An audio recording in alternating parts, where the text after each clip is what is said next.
vitamin. Yeah. Okay, that's lopsided. Come on.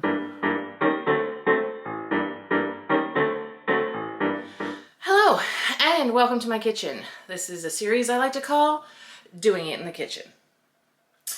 Today I'm going to make what the Australians call, let me get it right now,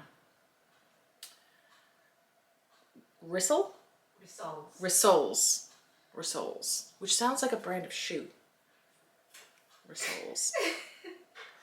Anyway, they are mini meatloafs.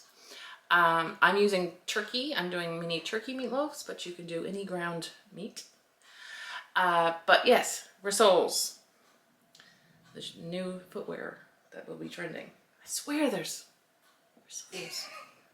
We are making mini meatloafs, aka Rissoles. Okay, so I'm using ground turkey. I'm using this kind of ground turkey, which comes in a tube. And honestly, it looks like dog food.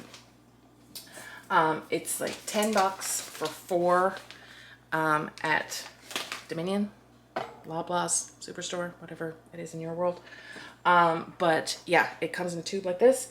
So I'm using 2, and there's not much really other than that and a few little ingredients, and that's it. I like to put feta cheese in it, but I discovered this morning my feta is moldy, so we ain't doing that. Maybe we'll put Parmesan instead.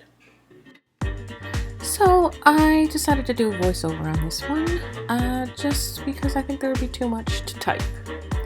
So I start by putting the ground turkey in a bowl. As you can tell, it is very much the consistency of dog food or cat food. I don't know why it looks like this. When you buy ground turkey in other packaging, it doesn't look like this. But it cooks up fine. It just has this very weird texture when it first comes out of the tubes. So yeah, we're just gonna go with it.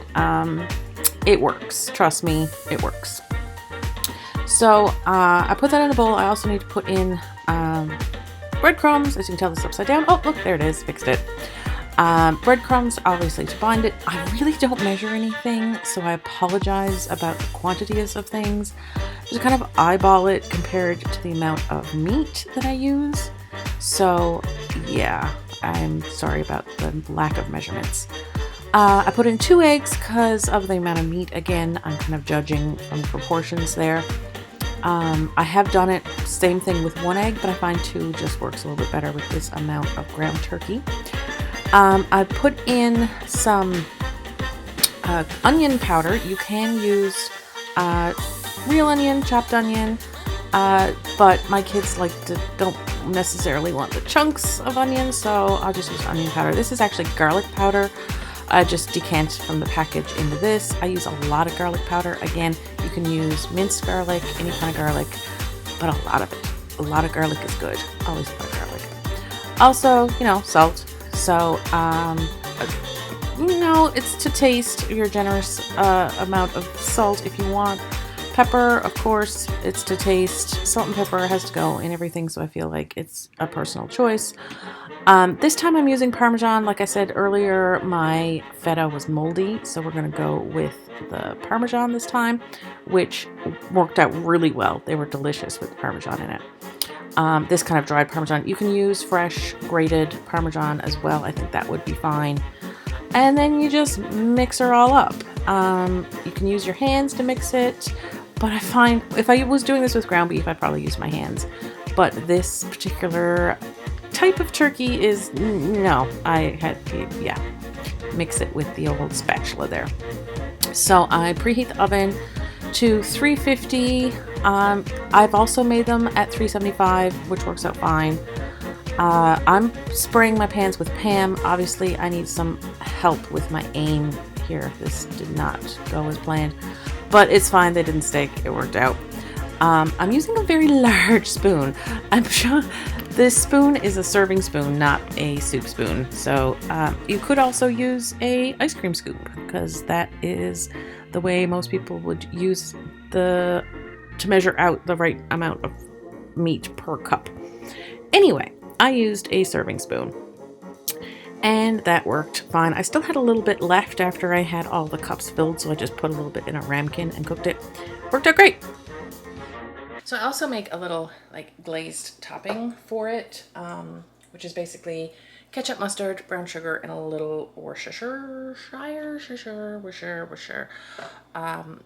Worcestershire.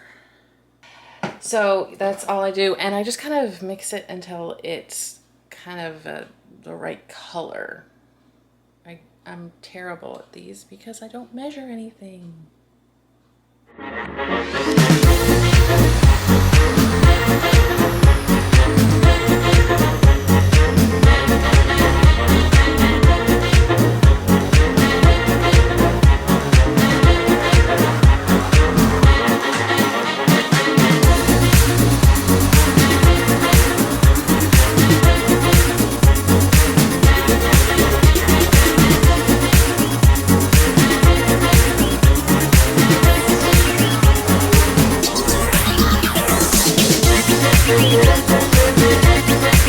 So pop them in the oven. I have put them in at 350, 370, whatever works, for about 20 to 30 minutes, depending on your oven. And then you put the glaze on, pop them back in for another 5, and you're done. A little longer than a few minutes later.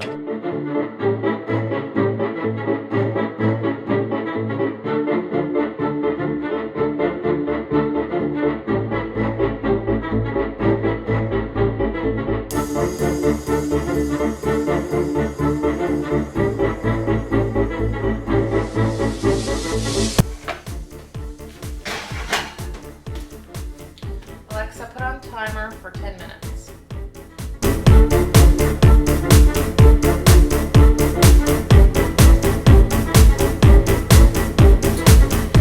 So I had them in for 20 minutes and on 350, and then I took them out, put the sauce on them, put them back in at 375 for 10 minutes, and I actually did put the broiler on it a little bit just to, you know, do the top, but they came out pretty good. I mean, they don't look like much, but they're really tasty.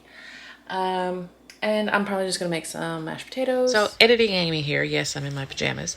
The mashed potatoes did not happen because my husband didn't read his texts. Thank you. Go with it, and the kids love some frozen peas with it, so that's what I'm gonna make. So thanks for hanging out with me while I'm doing it in the kitchen, and if you do try to make these, let me know, see how they turned out. But you can obviously put in actual diced onion and garlic, but my kids don't like chunks of things in stuff, so I just use onion powder and garlic powder, but you can use the real thing.